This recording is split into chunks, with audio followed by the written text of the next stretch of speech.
of extremely Good high evening, Earth. This is Adam Sturch broadcasting from the Mushroom Mansion, Taos, Mexico, working on oil painting alchemical light. Alright, this evening I'm just going to detail the peacock a little bit. Just got some zinc white and a bit of Payne's gray. A raisin embedded in a cornmeal muffin is a concrescence. It is more complex than the muffin matrix in which it finds itself. So a concrescence is a local state of unusually high complexity. And a concrescence exerts a kind of attraction. Let's call it the temporal equivalent of gravity. So that all objects in the universe are drawn through time, not space. Gravity draws you through time. Gravity draws you through space. Time draws you toward the concrescence. This is why the universe is seen to be becoming more and more complex, faster and faster. And the idea being, you see, that each epoch being shorter than the one that preceded it, this generates an asymptotic curve of approach. And it's become a cliche of our culture that time is speeding up. It actually is speeding up. It's not that it seems like it's speeding up or it looks like it's speeding up. It is speeding up. We and our entire world are being drawn into confrontation with something that at this level is lost below the event horizon of rational apprehension. That's a fancy way of saying you can't know jack shit about it at this point in time. And there will come a moment when it will rise above the horizon of rational apprehension. But, and I think that history is a set of nested resonances. This is what I mean when I say nothing is unannounced. Nothing can take you by surprise if you've really been paying attention, because everything is preceded by its harbingers and heralds.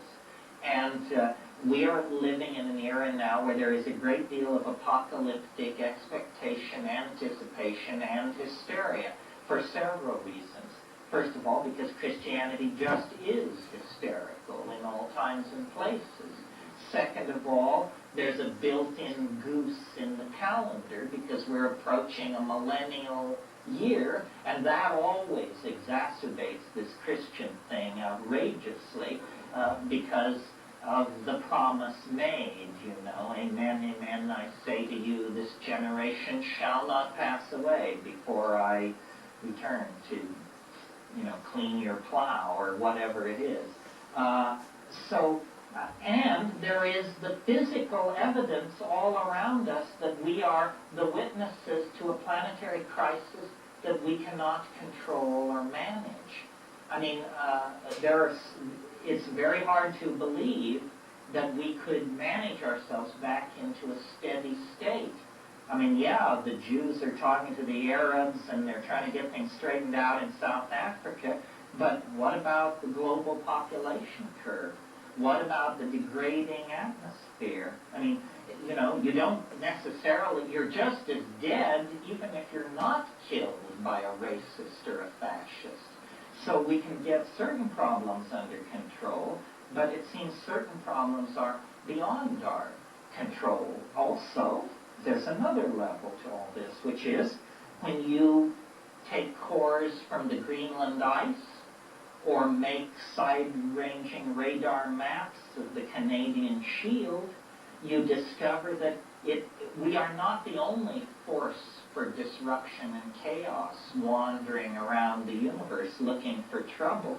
The universe is an incredibly chaotic and unstable place. Planetesimal impacts on the Earth have reset the biological clock at least 3 times in the last billion years. What we have been living through for the past 50,000 years is an unusual era of metastability, and it has allowed us to create a global civilization. But we can't assume that we have 50,000 years of stability ahead of us, or even 100,000 years of stability ahead of us. And finally, this curious resistance to the idea of the end of the world always amuses me, because maybe the world will end and maybe it won't end. But have you ever noticed that the end of your world is an absolute certainty? You're going to go into the yawning grave, and rather soon, I should suspect, and possibly sooner than you're prepared for. So quibbling over the end of other people's world seems like a philosophical argument compared to the certainty of your own finality. And I've been thinking of it. The question is, out of Stephen Hawking's book about parallel worlds and black holes and stuff, how can these physical oddities or anomalies be related to what I'm talking about? Well, first of all, we don't know what a black hole is. A black hole has at the center of it a singularity. The definition of singularity is you don't know what it is. This is a fishy way of making theories, by the way. Stephen Hawking is a prime example. At one point in his career, he was very keen for what were called mini black holes. And these were black holes that were under a centimeter in size, and a certain reading of his theory required 10⁻16 of these things in the universe.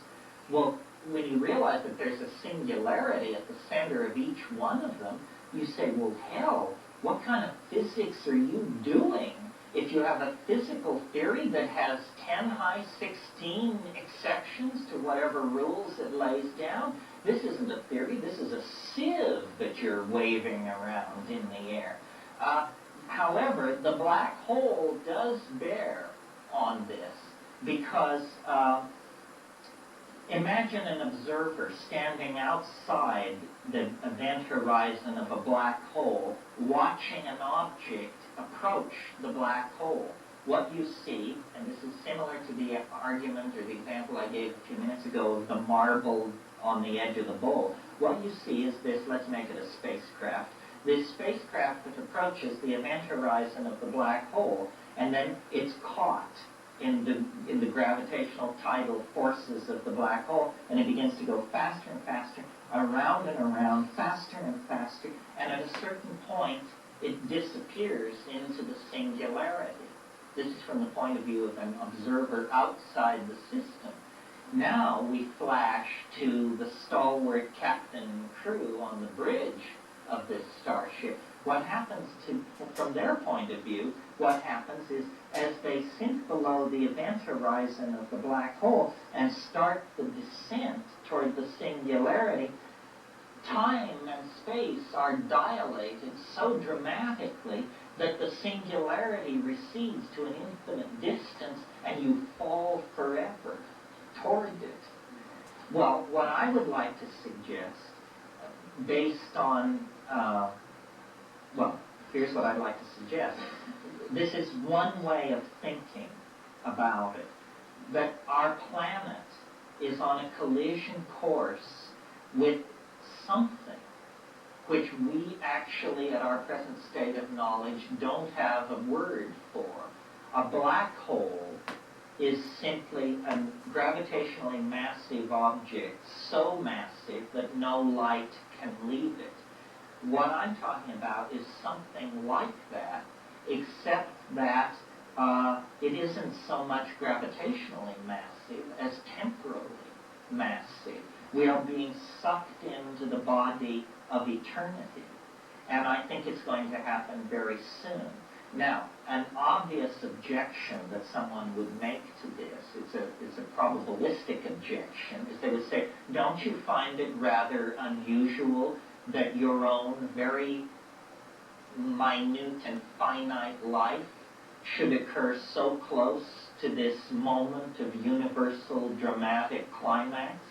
Doesn't that clue you to the fact that you might be slightly deluded? To which I reply, not at all.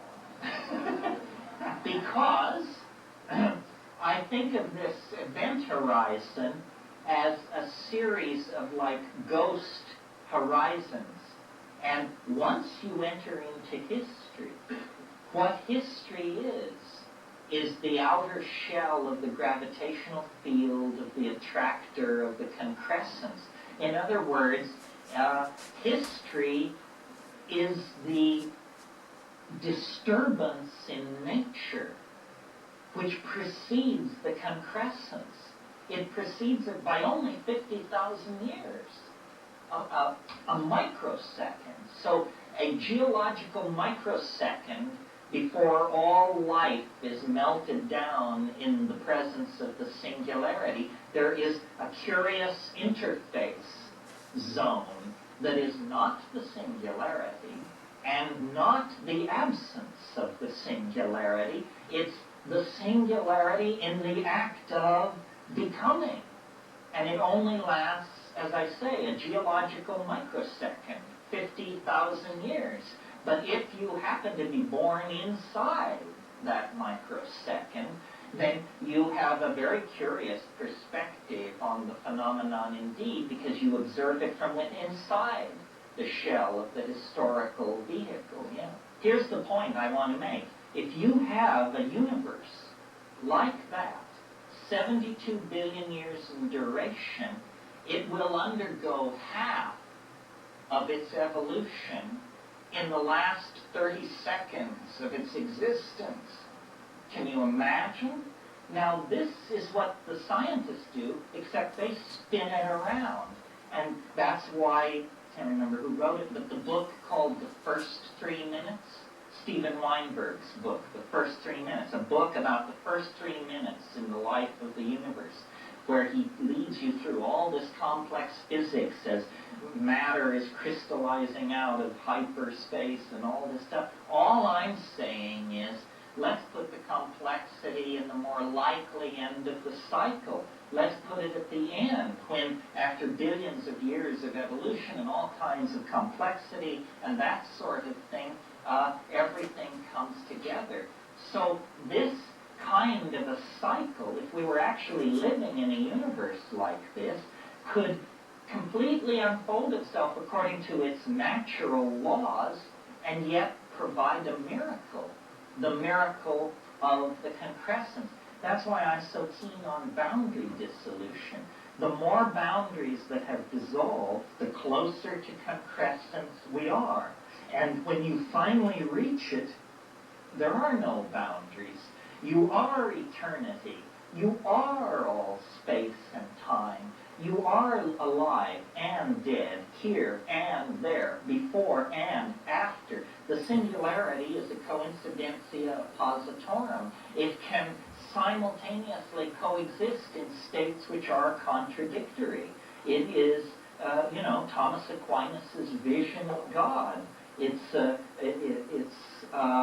something which transcends rational apprehension, but it gives the universe meaning, because all process then can be seen to be a seeking and a moving and an effort to approximate, connect with, and attend to this transcendental object at the end of time. One way of thinking of it is like those bar balls that they hang in discos that send out thousands of reflections off everybody and everything in the room. Well, think of the transcendental object at the end of time as that bar ball, and then those reflected, twinkling, refractive lights are religions, scientific theories, gurus, works of art, poetry, great orgasms, great souffles, great paintings. In other words, anything which has, we even use this phrase, anything which has a spark of divinity in it is in fact referent to the original source of the sparks of all divinity, which is the compressed experience of life and mind after billions of years of unfolding itself within the confines of three-dimensional space. And you can make this vision your friend through psychedelics, because as I said at the beginning of this raid, you can see it from here. Of course, not if you have your face plunged in your stock portfolio. You're not going to see it, no. But if you will go up on the mountain and take 5 dry grams in silent darkness and pray through the night, you will absolutely guaranteed come into a sense of this thing. And it's real. And history is simply a perturbation on the surface of the waters of time as we approach the lip of this cascade into concrescence, novelty, and completion. And the psychedelics raise you out of the historical matrix and give you a sense of participation in this transcendental reality. It's the essence of religion, it's the essence of psychic balance, it's the source of shamanic power and mental health. Thousands of these molecules are arriving at the synaptic site of activity, elbowing aside the local population of endogenous neurotransmitters, getting them out of the way, plugging themselves into the receptor site and beginning to lift the electron spin resonance levels and push them in new directions. And you can almost hear it doing this. And then beyond the hypnagogia, there is the actual trip. And it usually is encountered, you have to go through what Mercier-Eliade called the rupture of the mundane plane. This means that the world has to, it like falls apart or explodes or settles down on you. There's a sense of a rupture of plane, and then the visually coherent, emotionally laden, information laden, high content hallucinations occur. And many people have taken psychedelic drugs and never gotten past the hypnagogia. They don't know that there's something out there besides dancing mice and spinning geometric wheels and stuff like that. But beyond that, you cross over. And that's the typical model of a trip. Now, what happens with all of these things to greater and lesser degrees, LSD, psilocybin, mescaline, ayahuasca, is, and I've never actually ever heard an explanation for this, for some reason the experience comes in waves. There's the first wave, that makes sense, that's the drug taking hold. But why then, after 20 minutes of unbelievably outlandish hallucination, will it like all stop? You know, and it's like a moment ago you were screaming for mercy. Now you look around and say, I'm down. Am I down? I seem to be down. You know, and sometimes you seem to come all the way down, like on LSD, it's like it totally turns off something. And then about 5 minutes later, it comes again, and you get another wave. And if you've taken a really dedicated hit of ayahuasca, for example, you will get like as many as 5 or 6 of these waves throughout the evening. And the first one is usually the strongest. If you take a effective but not strong dose of ayahuasca, you will get 1 pass, and often, and then if you take slightly less, you'll get 1 pass and it will be weak. So if you take ayahuasca, at all times pay attention, because you may be looking at something thinking, well, this is not so interesting, I'm sure it's going to be much better in an hour, and you may actually be looking at as good as it's going to get that evening. And psilocybin also comes in waves like this. LSD, very dramatic. DMT not, because DMT is one enormous brief wave. I mean, DMT sort of brings all the issues together. And the way I think of these psychedelics experientially is as a series of concentric circles. Maybe like the outer circle is mescaline, and the next circle in is LSD, and the next circle in is psilocybin, and the next circle in is DMT. It's almost as though the psychedelic experience is whatever drug or whatever substance you take, it leads you deeper and deeper in the same direction. And of course, with DMT, you not only hear the aliens, you see the aliens. You not only see the aliens, you become an alien. It seems to be the most radical of all of these things in terms of the experience. It's also the most natural of all of these things. It also is the safest. It stands the ordinary standards of courage and risk on their head, because here it is, it's the most terrifying, the most spectacular, and the safest. None of us, including myself, have fully come to grips with this paradox. We would rather do less safe, less scary drugs, I think. DMT is pretty impressive in most situations. Next, Terence responds to a question comparing meditation and the use of hallucinogens. I think they're completely different realms of human activity. Meditation, you don't hallucinate. You don't, they say you do, but they aren't very convincing. And plus, the monks then rush over and explain that you're doing it wrong. So, what's the deal?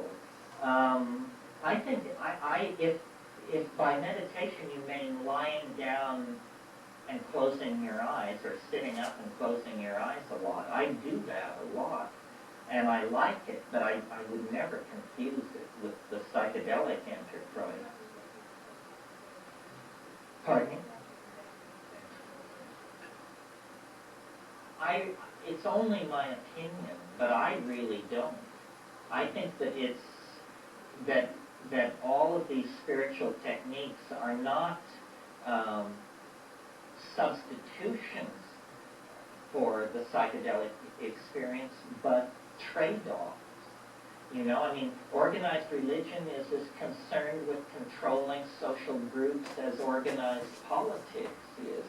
And the visionary or ecstatic experience is unsettling to the religious mentality.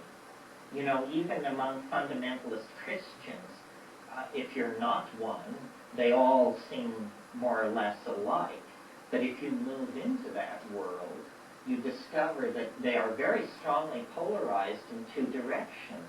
Those who are scripturalists and those who are experientialists. The glossolalias, the speaking in tongues, the holy rollers, that sort of thing. And the scripturalists are very uncomfortable around the experientialists, because to them it looks like demonic possession, and they get really agitated about that. Yeah, well, I think that all of these techniques, like mantra, yantra, tantra, whatever, they work incredibly well in the presence of psychedelics, leading me to suppose that what these are tools that were developed in the Paleolithic world of psychedelic magic, and all we have now are these tools, but we don't have the original engine that drove them. Yes, I am very bored by spiritual practice unless I've taken a psychedelic, and then, mantric chanting is beyond the power of mind to encompass or describe. Sex isn't bad either. And, it seems to be a general functional enhancer, is what it is. Acoustical driving is also a tried and true All right, tradition. well, But see, it's not about That's going to require some more work. I'm going to need to get the little blobs at the end of the feathers more eye-like. Work on the flow of the feathers a bit more. But I think that's a decent start. While the astrological configuration Get it is loosened up correct, here. and then line it all up, and then And the push it figures will be through. That's aurid, the way to do it, I think. which will seal them in and integrate them into the background as well. Well, So, again, it goes back to this function of boundary. not bad for the moment.